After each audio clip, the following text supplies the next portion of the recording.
Nothing but against the party. Like that up. So why you acting like that? Back for another one, baby! Laguna Madre's out today, so I'm introducing me and Psycho Kev. We got a good one. Monty Williams fired by the Pelicans. Very surprising. Clips versus the Rockets tonight. Interesting playoffs. And Psycho Kev's gears are grinding today about Brady and the Patriots punishment. And if you know Psycho Kev, you do not want to be with him when he's in a bad mood. We got a short time to cover a lot of stuff. Let's get this thing started. So, Monty's fired by the Pels. Very surprising move today. Yeah, he finished 173 and 221 on the season. Fired by Mickey Loomis today at his house. What do you think of this, Coach? So, obviously, like I said, it's very surprising. I don't think anybody saw this coming. But I think it needed to be done.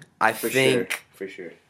I think he improved while he was here. He improved over the 5 years. But not only does Dell Demps want to get his own guy, like if you don't know, Dell Demps didn't hire Monty Williams. Jeff Bauer did.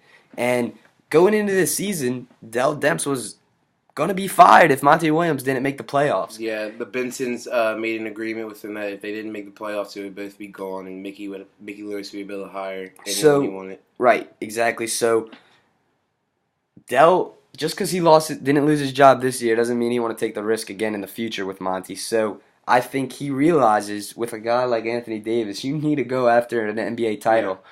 Or you're going to lose your job, and you got to go get that right coach that's going to be able to win an NBA title. It's the theme in the NBA right now. You look, the Thunder did it with Scott Brooks. You know, they had a lot of injuries last year. They made it to the finals, 3 years ago? Injuries are not a factor. If you don't produce results, you're going to get canned. He was fired this year. Mark Jackson made the playoffs last year. He was a very young coach. The Warriors were a good team. Yeah, very good team last year. He was fired.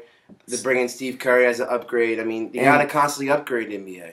Right. It's always about upgrading. Even though Monty Williams did a decent job, if you can upgrade and get a guy that's going to bring you to an NBA title, that's what you have to do. And, you know, I think AD and a lot of other players respected Monty as a man, loved him as a man, thought he was very knowledgeable, but I think AD knew his coaching flaws. Dell Demps came out in his press conference today, talked about how he spoke with Anthony Davis and other players before this move. And I would be out of my mind to believe that the Pelicans in the front office and Dell Demps didn't talk to Anthony Davis about the future plans and agree on something. That would just be ridiculous. They definitely did. They definitely talked. The last time that happened was when Jeff Bauer went and fired Byron Scott without telling Chris Paul, and we all know what happened. Yeah, that was a very bad move. Very bad move. So you got to consult your superstar, which I believe they definitely did, and I believe they got their eyes on at least one or two or three guys that they and AD both like. They wouldn't have fired Monty if they didn't have some good candidates in mind. Who do you think they have in mind? So I think there's 3 or 4 guys that pop right off the head. Obviously, it's the first day, so we don't know much yet. But you got to look down to San Antonio, where Ettore Messamina, lead assistant coach for Popovich, was considered for the OKC job. He's a EuroLeague Hall of Famer. He's from Italy, coached a lot of Italian 4-time teams. EuroLeague champ. Yeah. Obviously, we all know David Blatt, what he did in the International League, but he's with the Popovich system. We all know what Budenholzer went and did with Atlanta. Yeah. So I think that could be a good low-key hire. My only issue with him is him being able to connect with the players and AD, which may be a huge issue. And there's candidates out there who have the ssame credentials as this guy. Like Calipari. Yeah. It would be a flashy hire. Calipari, obviously, everyone is talking about that. He coached AD. He coached Tyreek Evans. There's been talk about him going to the NBA for 2 years. There's been talk about him going to the NBA forever. And, I mean, he's getting paid out a lot of money at Kentucky to go there. He's losing a lot of recruits recently. And I know that hire would help keep AD, that's for sure. But I don't know if it would be the right hire in the X's and O's aspect. I think Alvin Gentry, the Warriors assistant, he's would really be a better hire for the X's and O's aspect, where he's coached the Lakers, he's coached the Clippers, he's coached the Phoenix Suns, and he's coached stars there, and he did a good job at all those places, and he doesn't have a set system. If you look at this Pelican roster, they got a bunch of good players, but maybe they don't fit together, a lot of people think, but that's what Alvin Gentry does. He gets his group of players to play into a system that adjusts to them. Yeah. And that's what I think that would be a good hire. And obviously, there's also talks about Rick Carlisle getting fired from the Mavs. Yeah, and That's Tom, potential. Tom Thibodeau of the Bulls. I mean, Thibodeau was looked at by the Hornets actually 5 years ago. They offered him the job, but before Monty, they offered him before Monty. He was very close to accepting it, but ended up going with the Bulls job. We'll see in the next couple days who they have their mind set on. Whatever Mickey Loomis does, I'm going to trust in him completely. And speaking of the Saints, I want to talk about what's really grinding my gears today. I was watching. You know what really grinds my gears? Yeah. Nobody's. I was watching the ESPN today, and they laid down the Deflategate punishment today, and it was significantly less than the Saints Bountygate punishment. And I think that's ridiculous. I mean, you didn't see that coming? I don't think no, I really didn't, because it's their second time getting caught cheating. And I mean, they use Bountygate as an example, obviously, but Bountygate, our head coach was suspended for a year. Greg Williams was suspended for a whole year, and then they tried to suspend Vilma and all these other guys, and I mean, they repealed it and they obviously got it back. But what do you do? What do you do with the Patriots? Second time getting caught cheating, Brady gets suspended 4 games, and he obviously had a connection to it. You fine the team $1 million, which is nothing to them. The Patriots are worth $2 billion.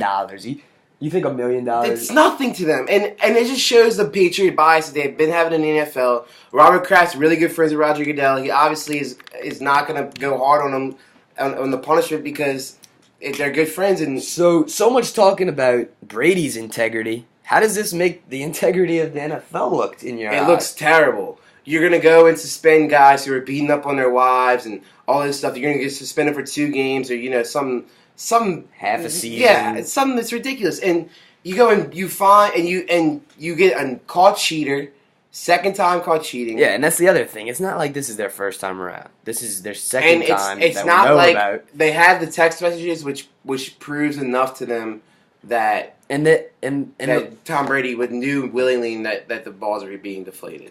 And my whole thing is, how does Belichick not get suspended at all? 2 games, 4 games.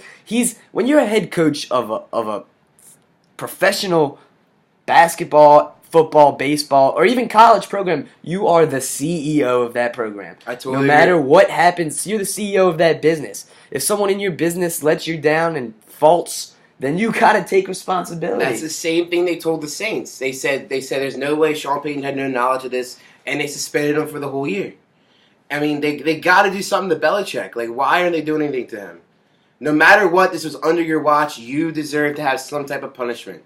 They took away a first rounder, but they took away our second round draft picks in 2012 and 2013, and they took away a 4th rounder in 2017 for the Patriots. But that's ridiculous. I mean, I feel you, Kev, but that's enough. Cool down. No more ranting today. Let's talk about some NBA playoffs. Let's talk about some NBA playoffs. Let's talk about all right?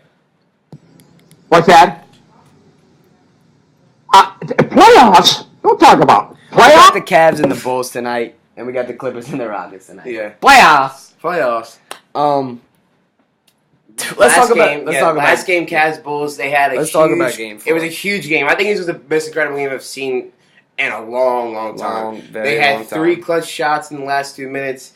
David Black got caught trying to call a late second timeout that they didn't have. I mean, I know you're mad about that. The refs shouldn't have called a review terrible, on that. First off, David Blatt, poor game management by using all of his timeouts in a situation like that, not having any left for the end of the game. So when you go to call a timeout and you don't have any timeouts left, that's a technical foul. That's game over. Bulls win. That's Chris Webber in the national championship. And how are the officials not aware of this? Luckily, Tyrone Lue pulls back Blatt, but not only that, they go down, 0.8 seconds on the clock, ball goes out of bounds, the refs go to the scores table to review it and see how much time's on the clock, but they give the Cavaliers a free time out there to draw up a play for LeBron James. I mean, it's ridiculous. You're rewarding them for bad game management, and they ended up giving them a 1.5 back on the clock when it was originally 0.8. And LeBron said after in the press conference that the play they drew up that he scratched and it said, "Pass me the ball." That's another thing. That was an incredible shot that he made. No matter what, you can't take away from that. I think they deserve to win. That was incredible. So the series is tied 2-2 now. Gasol is out again tonight. I mean, It's obviously back to Cleveland, right? It's back in Cleveland. It's obviously looking better for the Cavs. Who are you taking? But as we have recently found out, Kyrie Irving is pretty injured. They say he might only be 30%, but he's still going because he doesn't want to let his teammates down. Yeah. I think that's a big factor. I think LeBron's is going to have to. He's been struggling, although he hit that late game shot. He's going to have to really step it up and put the team on his back. And the Bulls without Gasol are hurt. That hurts them a lot. They need Gasol back. I think the winner of this game is going to win it all this series. And going to the Clippers and Rockets series, the Rockets might win this one. I mean, the Rockets are down 3-1. They might win this one, but the Clippers, it's still over. Chris I Paul's think not even listed on the injury report anymore. He's good to go. And Chris Paul's been playing like a bad man After they beat the Spurs, they got all the confidence in the world. They're ready to take it on to the Western Conference Finals. Harden's not playing like the MVP we saw in the season. But with that, we covered a lot today. Got a lot done. All I gotta say is Roger Goodell can go to hell. Free Sean Payton. Hey. And flock up, baby. It's time to get rolling.